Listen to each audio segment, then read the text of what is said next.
আর মাত্র কয়েক ঘন্টা বাকি।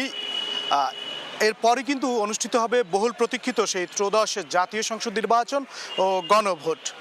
আমরা কিন্তু সকাল থেকেই দেখেছি জেলার বিভিন্ন উপজেলাগুলোতে, এই জেলার 6টি সংসদীয় আসনের বিভিন্ন উপজেলাগুলোতে কিন্তু নির্বাচনী সরঞ্জাম বিতরণ করেছে রিটার্নিং কর্মকর্তার দপ্তর। একই সাথে সহকারী রিটার্নিং কর্মকর্তারাও কিন্তু এই কার্যক্রমে অংশ নিয়ে অব্যাহত রেখেছিলেন কার্যক্রম। আর জেলার 10টি উপজেলার মধ্যে বিশেষ করে নদীবেষ্টিত হিজলা ও মেহেন্দিগঞ্জ সহ দুর্গম এলাকাগুলোতে কিন্তু অগ্রাধিকার ভিত্তিতে অনেক আগেই সেই নির্বাচনী সরঞ্জামগুলো পাঠানো হয়েছিল। একটু আমরা রয়েছি এই মুহূর্তে বরিশাল শহরের 18 নম্বর ওয়ার্ড এলাকার যে সদর রোডের অশ্বিনী কুমার টাউন হলের যে কেন্দ্রটি রয়েছে সেখানটিতে আমরা রয়েছি। একটু জানিয়ে রাখতে চাই, বরিশাল জেলায় মোট 833টি ভোট কেন্দ্র রয়েছে, যার মধ্যে অতি গুরুত্বপূর্ণ যেটিকে ঝুঁকিপূর্ণ হিসেবে বলা হয়। এখন ঘরেই হবে বিয়ে বাড়ির পোলাও, যদি থাকে আকিজ এসেনশিয়াল সুগন্ধি চিনি গুঁড়া চাল।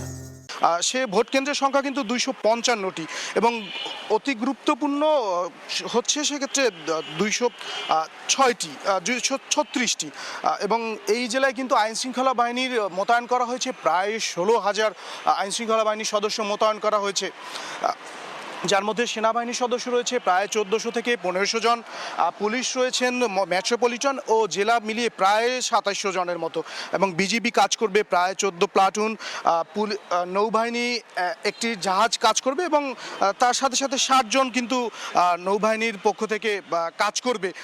আমরা যেমনটা জানতে পেরেছিলাম, কোস্টগার্ডের 5টি ইউনিটে প্রায় 150 জন সদস্য কিন্তু এই নদীবেষ্টিত পুরো দক্ষিণা বরিশালকে তারা ঢেকে রাখতে চায় নিরাপত্তা বলের মধ্যে। এবং সবচেয়ে বড় বিষয় যেটি, আইন শৃঙ্খলা বাহিনীর সবচেয়ে বেশি কাজ করছেন আনসার সদস্য, যাদের সংখ্যাটা 10,829 জন, এবং এই আসনটিতে প্রার্থিতা করছেন 5 জন। আমরা রয়েছি বরিশাল সদর আসনে, এই আসনে প্রার্থিতা করছেন 5 জন। এছাড়া বরিশাল জেলায় 6টি সংসদীয় আসনে 36 জন প্রার্থিতা করছেন। এর মধ্যে ব্যারিস্টার ফুয়াদ রয়েছেন, তিনি বরিশাল 3 আসনে প্রার্থিতা করছেন। তার কিন্তু হেভিওয়েট প্রার্থী রয়েছেন, তার সাথে বিএনপির মনোনীত অ্যাডভোকেট জয়নুল আবিদিন। আর বরিশাল 5-এ বিএনপির যিনি উপদেষ্টার চেয়ারপারসন রয়েছেন অ্যাডভোকেট মুজিবুর রহমান সরোয়ার। তো সব মিলিয়ে আসলে আমরা বরিশাল থেকে আপনাদেরকে দেখাতে চাচ্ছিলাম যে